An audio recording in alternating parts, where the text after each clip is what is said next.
অবশেষে গ্যাজেট প্রকাশ। অর্থমন্ত্রীর স্বাক্ষর শেষে পে স্কেল গ্যাজেট প্রকাশ করল সরকার। 80% বেতন বৃদ্ধি। তো বন্ধুরা, এই বিষয়টি নিয়ে আজকের এই ভিডিওটিতে বিস্তারিতভাবে আলোচনা করতেছি। বিস্তারিত আলোচনা করার পূর্বে এখন পর্যন্ত যারা যারা আমাদের এই চ্যানেলে নতুন সদস্য রয়েছেন তাদেরকে চ্যানেলটি সাবস্ক্রাইব করার জন্য অনুরোধ রইল। তো বন্ধুরা, অবশেষে দীর্ঘ প্রতীক্ষার অবসান ঘটল।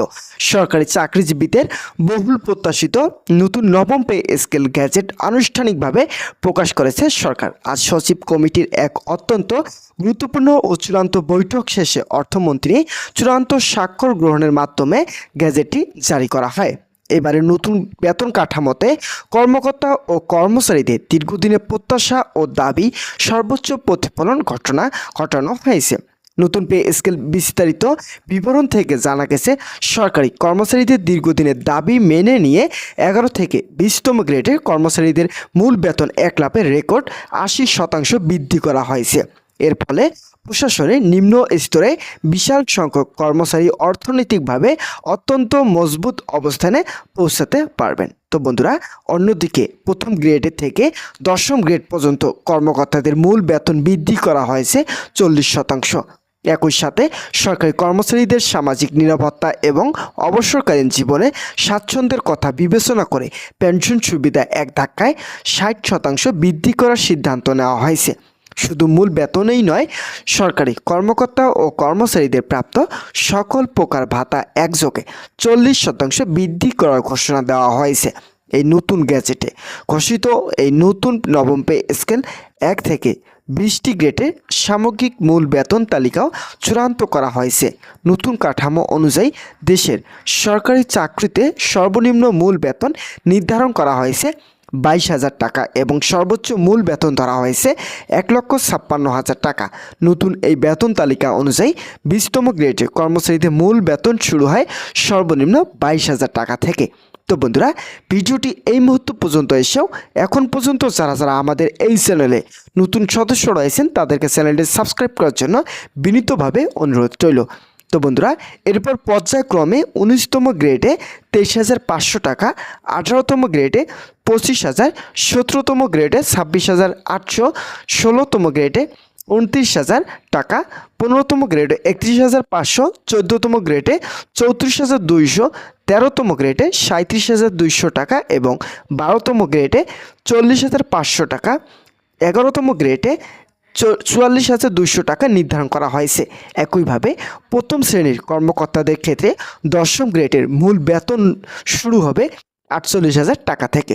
পরবর্তী গ্রেডগুলোতে পর্যায়ক্রমে নবম গ্রেডে 54,000 টাকা, 8ম গ্রেডে 60,500 টাকা, 7ম গ্রেডে 68,000, 6ষ্ঠ গ্রেডে 76,500, 5ম গ্রেডে 86,000 টাকা, 4র্থ গ্রেডে 98,000 টাকা, 3য় গ্রেডে 1,12,000 টাকা, 2য় গ্রেডে 1,30,000 টাকা এবং সর্বশেষ প্রথম বা সর্বোচ্চ গ্রেডের কর্মকর্তাদের মূল বেতন নির্ধারণ করা হয়েছে 1,56,000 টাকা।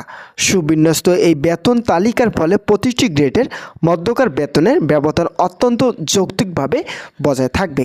তো বন্ধুরা, অর্থ মন্ত্রণালয়ের সূত্রে জানা গেছে, বিশাল এই নতুন বেতন কাঠামোর সম্পূর্ণ বাস্তবসম্মত উপায়ে দেশের অর্থনীতির সাথে সামঞ্জস্য রেখে 2 ধাপে কার্যকর করার সিদ্ধান্ত নেওয়া হয়েছে।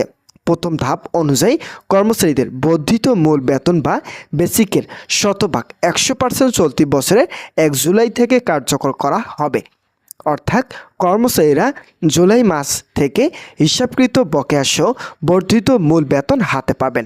আর দ্বিতীয় ধাপ অনুযায়ী নতুন পে স্কেলের আওতাভুক্ত সকল প্রকার বর্ধিত ভাতা আগামী ডিসেম্বর মাস থেকে কার্যকর করা হবে।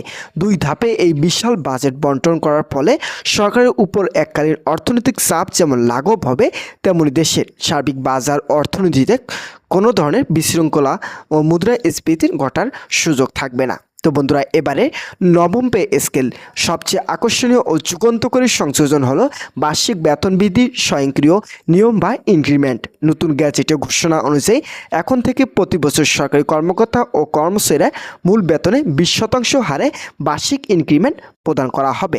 তো বন্ধুরা, এই উচ্চ হারে বার্ষিক ইনক্রিমেন্ট দেশের ইতিহাসে সরকারি চাকরির ক্ষেত্রে এটি প্রথম চালু হতে যাচ্ছে, যা প্রতি বছর বাজার দরে ঊর্ধ্বগতির সাথে কর্মচারীদের আয়ে সামঞ্জস্য বজায় রাখতে ঢাল হিসেবে কাজ করবে। তো বন্ধুরা, এর পাশাপাশি সরকারি কর্মকর্তা কর্মচারীদের সম্পূর্ণ নতুন আঙ্গিকে রেশন চালু করার সিদ্ধান্ত নেওয়া হয়েছে। এই রেশন আগামী 1 জানুয়ারি থেকে দেশব্যাপী আনুষ্ঠানিকভাবে কার্যকর হবে।